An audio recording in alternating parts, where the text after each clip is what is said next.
6 నెలల్లోనే కూటమి ప్రభుత్వం పూర్తిగా విఫలమైపోయింది. ఈ ప్రభుత్వం మీద యుద్ధం చేయడానికి నేను జనంలోకి వస్తున్నా జనవరి 3వ వారం నుంచి అంటున్నాడు జగన్మోహన్ రెడ్డి.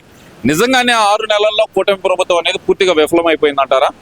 5 సంవత్సరాల్లో ఒక బొచ్చెడు మట్టి కూడా వెయ్యని ఈ రోడ్లని 6 నెలల్లో ఈ కూటమి ప్రభుత్వం కంప్లీట్గా రోడ్లు మీరు ఒకసారి చూడండి ఎలా ఉన్నాయో. బళ్ళు పాడైపోయి పోయిన 5 ఏళ్ళు నడుములు ఇరిగిపోయిన వాళ్ళు చాలామంది కూటమి ప్రభుత్వం వచ్చినాక ఈ రోడ్లు బాగా ఉండి హ్యాపీగా వెళ్తున్నారు. అలాంటి కూటమి ప్రభుత్వాన్ని మీద నిందలు వేయటం జగన్మోహన్ రెడ్డికి కొత్త ఏమీ కాదు. అతను ఉన్నది లేనట్టుగా సృష్టించడంలో సిద్ధహస్తుడు. పోతే ఆయన జనంలోకి వచ్చి ఒకసారి ఈ రాష్ట్రానికి ఏం చేశాడో అన్యాయం, మన రాజధానిగా నిర్మించుకోవాల్సిన రాజధానిని శ్మశానం అన్నాడు, ఎక్కడో వైజాగ్లో పెడతానన్నాడు. దానికి తిప్పికొట్టారుగా ఆల్రెడీ. ఒక రాజధాని విషయాన్ని నువ్వు ఎలా ఎత్తుకొని ఎలా విఫలమయ్యావో, నువ్వు జనాల్లోకి వచ్చి చేసేది ఏం లేదు జగన్. నువ్వు శుభ్రంగా ఈ 5 ఏళ్ళు ఇంట్లో పడుకో. చంద్రబాబు నాయుడు గారు ఈ రాష్ట్రాన్ని ఒక తండ్రిలాగా తల్లిలాగా ఈ రాష్ట్రాన్ని పాలిస్తారు. ఎటువంటి ఇబ్బంది లేదు. ఈ 6 నెలల్లో ప్రశాంతంగా ఉన్నాయి. రౌడీలు దాంకున్నారు, కబ్జాదారులు పారిపోయారు.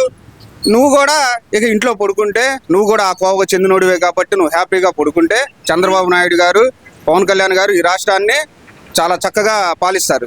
అంటే ఇక్కడ ఈ ప్రభుత్వం వచ్చిన తర్వాత 6 నెలల్లో చేసిన మంచి ఒక్కటి లేదు. ఇస్తాన్న సూపర్ 6 హామీలు ఎగ్గొట్టేసింది. ఎవరైనా సరే ప్రశ్నిస్తే కనుక ప్రశ్నించిన గొంతుకలను అనగదొక్కుతుంది అనే మాట అయితే వాడుతున్నారు కదా, అది ఎంతవరకు నిజమంటారు? ఆ పని చేసింది జగన్మోహన్ రెడ్డి అండి. రోడ్డు మీదకి ఒక జెండా పట్టుకొని, ఉదాహరణకి ఇక్కడ ఉన్నటువంటి మేము పోయిన 5 ఏళ్లలో అతను 9 సార్లు కరెంట్ ఛార్జీలు పెంచాడు. వాటి పని మీద వెళ్ళిన మమ్మల్ని పోలీసులతో కొట్టించడం జరిగింది. వాళ్ళ వీధి రౌడీలని పంపించి మమ్మల్ని అనేక సార్లు ఇబ్బంది పెట్టడం జరిగింది. ఆ పని చేసే జగన్మోహన్ రెడ్డి తప్ప రాజకీయ సిద్ధహస్తుడైనటువంటి చంద్రబాబు నాయుడు గారు నైతిక విలువలు కలిగినటువంటి వ్యక్తి. అతను ఎప్పుడూ కూడా ఈ భారతదేశంలో వాక్చాతుర్యం ఉంది, దాన్ని మాట్లాడనిస్తాడు. అది తప్పుగా మాట్లాడితే మాత్రం ఖండిస్తాడు. అటువంటి నాయకుడు మా చంద్రబాబు నాయుడు గారు. అంటే 6 నెలల్లో పూర్తిగా విఫలం అయిపోయింది అంటున్నారు కదా, ఎలాగంటే కనుక ఇచ్చిన హామీలు ఏమి అమలు చేయట్లేదు అంటున్నారు, అది ఎంతవరకు వాస్తవం అనుకోవాలంటారు? ఇచ్చిన హామీలు నిలబెట్టుకోలేని దౌర్భాగ్యుడు జగన్మోహన్ రెడ్డి అండి. చంద్రబాబు నాయుడు గారు కానీ కూటమి ప్రభుత్వం కానీ ఇచ్చిన 4,000 పింఛన్ అన్నాడు. 4,000 పింఛను మొట్టమొదటి నెలలోనే పింఛను వేయడం జరిగింది. ఇతను 3,000 పింఛన్ అని 5 ఏళ్లలో 3,000 పింఛన్ కూడా చేయలేని దౌర్భాగ్యుడు జగన్మోహన్ రెడ్డి. ఇతనికి మాట్లాడే హక్కు లేదు. ఎందుకంటే చెప్పిన మాటకి కట్టుబడి ఉండే వ్యక్తి నారా చంద్రబాబు నాయుడు గారు. ఇండస్ట్రియలిస్టులని తీసుకొస్తున్నారు, ఇండస్ట్రీలు కూడా ఇక్కడికి. అలాగే వాటితో ఈ రాష్ట్రాన్ని అభివృద్ధి చేయగలిగిన సిద్ధహస్తుడు చంద్రబాబు నాయుడు గారు ఒక్కరే. అంటే ఇక్కడ సూపర్ 6 హామీలు పూర్తిగా వదిలేశారు, మాట తప్పారు, మడం తిప్పేశారు. చంద్రబాబు నాయుడు ఎప్పుడు అధికారంలోకి వచ్చినా సరే ఆయన ఇచ్చిన హామీలన్నీ గాలికి వదిలేస్తాడు తప్పితే అమలు చేయడు అనేది ప్రధానంగా వైసీపీ వాదన. అది వాస్తవమే అనుకోవాలా?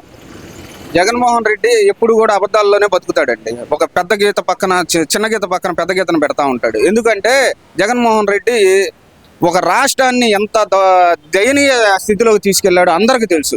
ఇప్పుడు ఏం చేయలేదండి చంద్రబాబు నాయుడు గారు, ఏం చేయలేదు. పింఛను ఇచ్చాడు, గ్యాస్ సిలిండర్లు, రోడ్లు, అభివృద్ధి జరుగుతుంది. మొన్నటిదాకా ఇసుకతో నువ్వు మమ్మల్ని ఈ రాష్ట్రాన్ని ఎంత కుంటుపరిచావు అందరికీ తెలుసు. ఇసుక ఫ్రీగా వస్తుంది, హ్యాపీగా ఎక్కడోళ్ళు అక్కడ పనులు చేసుకుంటున్నారు. మొన్నటిదాకా ఏంట్రా బాబు ఆలోచన అనే వేరే రాష్ట్రాలు వెళ్ళిపోదాం అనుకున్నారు. జగన్మోహన్ రెడ్డి దిగిపోగానే మనుషులు ప్రశాంతంగా ఉన్నారు. ప్రశాంతమైన వాతావరణం ఈ రాష్ట్రంలో నడుస్తుంది. అంటే ఇసుక గురించి మాట్లాడారు కాబట్టి మీరు దానికి సంబంధించిన కబోర్డ్ వర్కింగ్ అలాంటివి చేస్తూ ఉంటారు కాబట్టి, టాపీ మేస్త్రి అండి, అలాంటి వర్క్ చేస్తారు కాబట్టి మిమ్మల్ని ఒక సూటి ప్రశ్న, ఈ కూటమి ప్రభుత్వం వచ్చిన తర్వాత ఇసుక దోచుకుంటున్నారు తప్పితే పేదలకు ఉపయోగపడుతుంది లేదు అనేది ప్రధానమైన వాదన తెర మీద తీసుకొస్తున్నారు. అందులో వాస్తవం ఎంత ఉందనుకోవచ్చు అంటారు? చంద్రబాబు నాయుడు గారు మీడియా ప్రముఖంగా ఒక మాట అన్నారండి. సహజంగా పుట్టినటువంటి దీనిని మనం అమ్ముకోవటం ఏంటి అన్నాడు. ప్రకృతి మనకిచ్చింది ఇసుకని, దీన్ని అమ్ముకోవటం ఏంటి అన్నాడు. అక్కడ ఇప్పుడు ఈ రోజు మేము ఇసుక తోలించుకున్నా కూడా నువ్వు 40,000 దాకా ఈ ఇసుకని తీసుకెళ్తే ఈ రోజు ఒక లారీ ఇసుక 6,000కి వస్తుంది. అది ఏంటి, ఒక లారీ ట్రాన్స్పోర్ట్కి మాత్రమే మనం చెల్లిస్తున్నటువంటి డబ్బులు. అంతేగాని నీలాగా 40,000 కమ్ముకొని 30,000 కమ్ముకొని ఇతర రాష్ట్రాలకు తరలించుకొని నీ ఎమ్మెల్యేలు నువ్వు బాగుపడ్డారు. ఈ రాష్ట్రాన్ని బాగు చేయాలన్న ముఖ్య సంకల్పంతో చంద్రబాబు నాయుడు గారు ముందుకెళ్తున్నారు. ఇలాంటి మాటలు మాట్లాడి అతను ఇంకా పరపతి దిగదించుకోవడమే తప్ప అతను ఒరిగేది ఏమీ లేదు.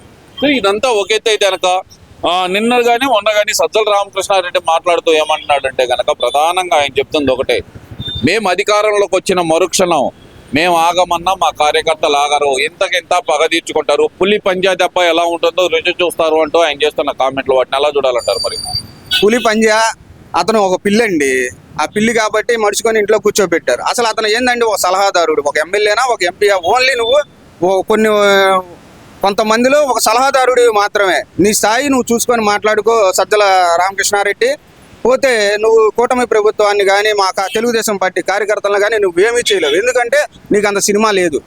తెలుగుదేశం పార్టీ కార్యకర్తలు 40 సంవత్సరాల నుంచి ఇలాంటి ఆటుపోట్లను ఎన్నో ఎదుర్కొన్నారు. నువ్వు బెదిరిస్తే భయపడే కార్యకర్తలు కాదు తెలుగుదేశం పార్టీ.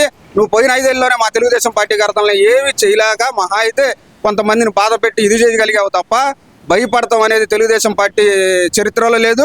తెలుగుదేశం పార్టీ కార్యకర్తల గుండెల్లో కూడా భయం అనేది ఉండదు. భయం ఏందో నువ్వు చూస్తున్నావు కాబట్టి నువ్వు భయపడి ఇలాంటి మాటలు మాట్లాడుతున్నావు. అంటే ఇక్కడ ప్రధానంగా చూసుకుంటే కనుక ఈ కూటమి ప్రభుత్వం వచ్చిన తర్వాత ఎస్సీ ఎస్టీ బీసీ మైనార్టీ వర్గాలని ఏదైతే ఉందో ఆ వర్గాలను అణగదొక్కుతుంది. ఆ వర్గాల మీద వాళ్ళు నోరు తెరిచి ప్రశ్నిస్తే గనక తప్పుడు కేసులు పెట్టి లోపల వేస్తున్నారు అనేది ప్రధానంగా సజ్జల రామకృష్ణారెడ్డి కన్వే చేస్తున్న మ్యాటర్, పూర్తి మ్యాటర్ అయితే అది వాస్తవం అనుకోవాలంటారా? ఉదాహరణ వాళ్ళు చెబుతున్న నందిగం సురేష్ ఒకళ్ళు, అలాగే చూస్తే బోరుగడ్డ అనిల్ కుమార్, ఇలాంటి వాళ్ళ పేర్లు వాళ్ళు చెప్తున్నారు. మరి మీకు తెలుసు బోరుగడ్డ అనిల్ అనేవాడు ఎన్ని లాఫింగులు చేశాడు, ఎటువంటి మాటలు మాట్లాడాడు ఈ రాష్ట్రంలో. అలాంటి ఒక దౌర్భాగ్యుడు, ఒక పవన్ కళ్యాణ్ కూతురు 12-13 ఏళ్ళ వయసు ఉన్నటువంటి పవన్ కళ్యాణ్ గారి అమ్మాయిని నా దగ్గరికి పంపిండి మగతనం ఏందో చూపిస్తానన్న దౌర్భాగ్యాన్ని అరెస్ట్ చేయాలా, లేకపోతే ఈ సాంప్రదాయాన్ని కొనసాగించాలా? తెలుగుదేశం పార్టీ హింసావాదుల్ని ఎట్టి పరిస్థితుల్లో ఉంచదు. రౌడీ షీటర్లు పారిపోయారు. అలాగే ఇలాంటి పార్టీ ముసుగులో ఉన్నటువంటి రౌడీ షీటర్లను కూడా లోపల వేయటమే జరుగుతుంది. నందిగం సురేష్ ఏమి మహాత్మా గాంధీ కాదు, బోరుగడ్డ అనిల్ ఒక మహాత్మా గాంధీ ఏమీ కాదు. వీళ్ళు ఈ రాష్ట్రానికి పట్టిన చీడ పురుగులు. అనేక మార్లు నోటి దురుసుతో పాటు కబ్జాదారులకి గురయ్యారు కాబట్టి వాళ్ళని అరెస్ట్ చేయడం జరిగింది. అంటే ఇక్కడ చూస్తున్నారు కదా, ప్రశ్నిస్తున్న సోషల్ మీడియా వాళ్ళని అరెస్ట్ చేస్తున్నారు అంటున్నారు.